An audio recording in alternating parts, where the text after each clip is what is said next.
Hello, it's Len from Straight Talk from the Homeland. Welcome back to the channel.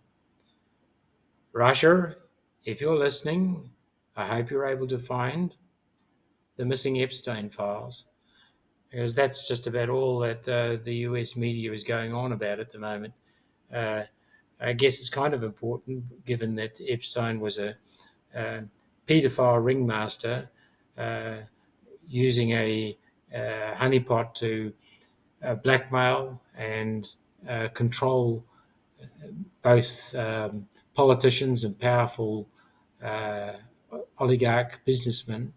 And according to Musk, who hasn't been sued for saying it, by the way, Mr. Trump himself appears in those files.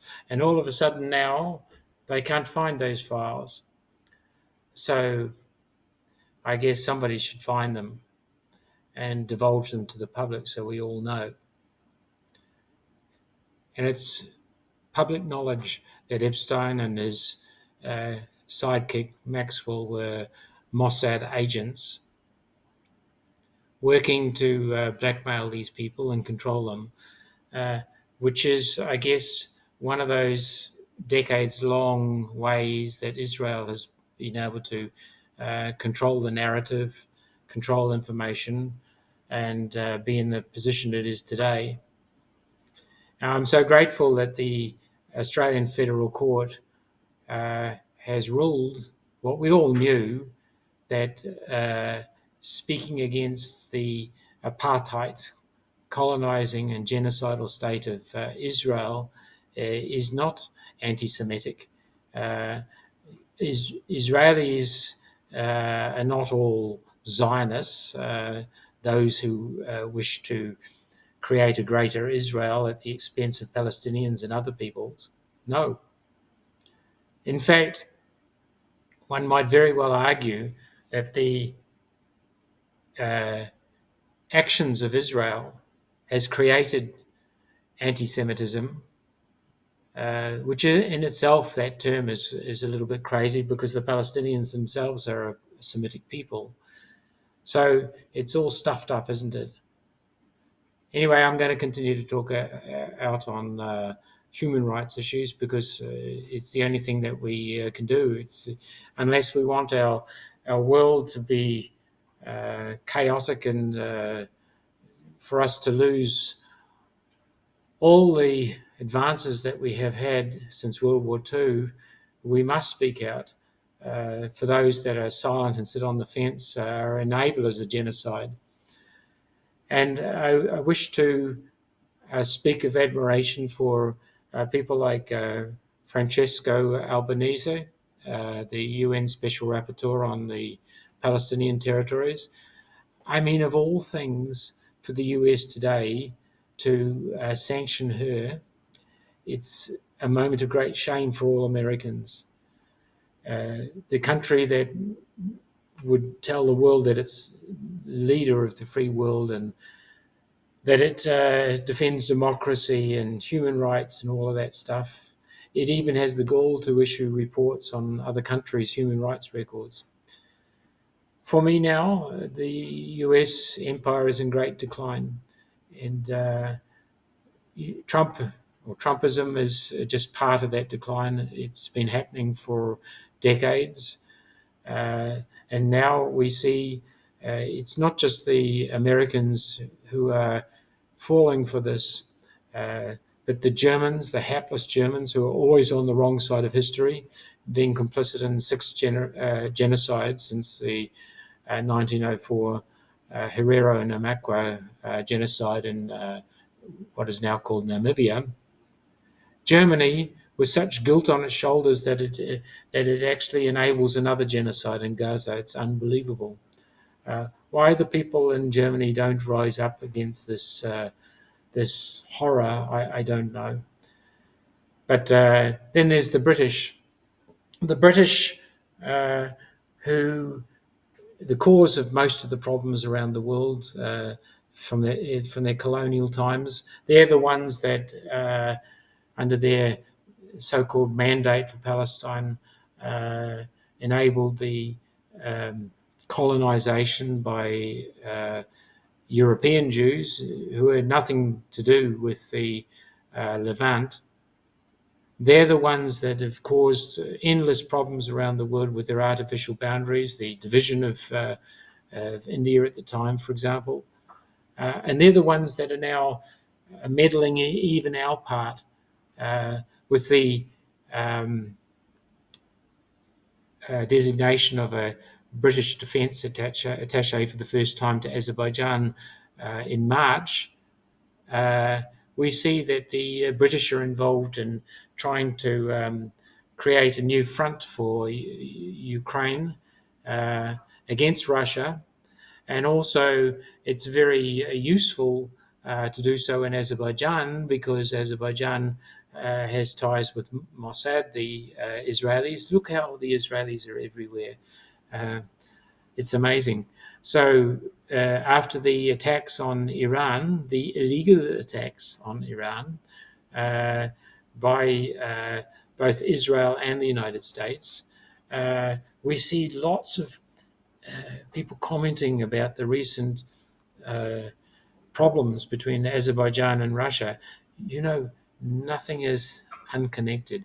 If you watch the Netflix series Dark, like we did, uh, one of the themes is that everything is connected. And in this case, we see uh, Sir Richard Moore, who's the head of MI6 and the main supporter of Ukraine's Zelensky against Russia, uh, pushing hard to open a new front from Azerbaijan. Now, I'm not pro Ukraine, pro Russia. I just want to see people live in peace, hence my peace plans for Palestine and also Armenia, Azerbaijan. For me, these politicians, these secret services, are playing with fire. They're using people as pawns. Armenia has been used as a pawn, and it continues to be used as a pawn because now the British are trying to push Armenia into giving up part of their sovereign lands for this Zangezur corridor that would, join up Azerbaijan's Nakhichevan and their mainland. Uh, but of course, Iran's against this, and I'm happy to tell you that most Armenians would never accept this, given that it would lose connection, the vital connection with not just Iran, but also India. So here's the British meddling in this part, along with the Americans. The Americans put up a quite incredible plan to, well, at least it was reported as such that that a private US contractor could manage the movement of Azerbaijani, presumably military and other stuff, through Armenian territory, and that would be okay, according to Armenia and Iran and even India. Of course, my plan allows transit both ways, both on the middle corridor that Azerbaijan wants and the north-south highway that India and Iran and Armenia want. But my concern is that the Armenian government is being coerced by Western powers.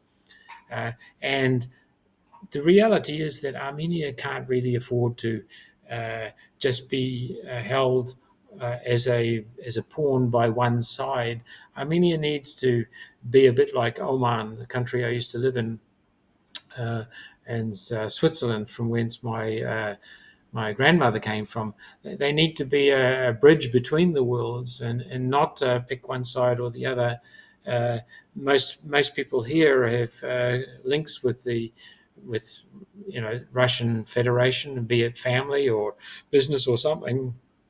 And Armenia is a small country; it can't afford to be sucked into these games because I can tell you now, the United States and Britain don't care about a place like Armenia. That's for sure. I mean, the same could be argued for Russia, which is in the past given away Armenian lands, and that's all wrong as well.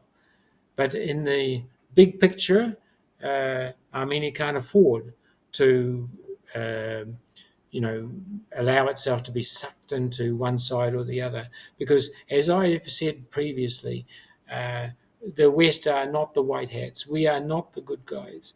We are the ones that have bombed more countries than anyone since World War II. We're the ones, through our secret services, who have enabled all sorts of bad stuff. And in Australia, of course, we still have the government kowtowing to the Americans. We still have the shameful situation of Foreign Minister Wong talking about Israel as a right to defend itself, when clearly most of the world, the BRICS world, for example, is 55% of the world's population. The global south, which mostly Australia trades with these days, they do not accept this nonsense about so-called Israel defending itself, when Israel is busy building concentration camps and exterminating people, even at feeding stations. And their ministers talking about the worst sort of things, and yet Penny Wong says it's difficult to tell from afar, but she's easily able to make statements about Ukraine or Russia or China. So it just tells you that our politicians are either colourblind or corrupt or both, and they don't represent the average decent person in Australia and New Zealand who actually cares about humanity, human rights, and things that I'm talking about here. So, on that note, we see that this fragile and unstable country called Azerbaijan, a country that has human rights index similar to North Korea, is busy coming to its end game in trying to balance the different, directions from Russia, from Turkey, from Iran, from Israel. Israel used Azerbaijan as a base to launch drones from. We all know it, against Iran, and continues to support the Zionists there to destabilize this part of the world. And my prediction is that Azerbaijan needs to be very, very careful, because it will become a temporary state, given that it's between Russia and Iran.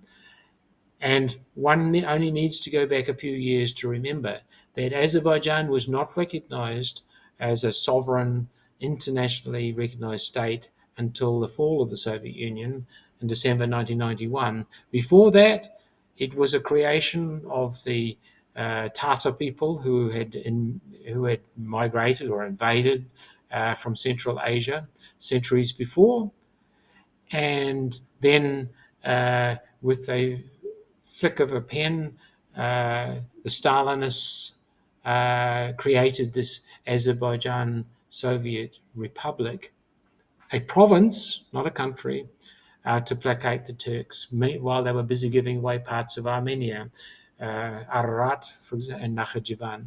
So you see this great game. It continues today. And all I'm asking my viewers to understand is that we in the West need to keep calling out our politicians. We are not the good guys if we start meddling in all sorts of things like this. And hopefully, eventually, with peace plans like I'm proposing, and people getting to know each other rather than fighting, there can be peace upon this planet. This is Len from Straight Talk from the Homeland.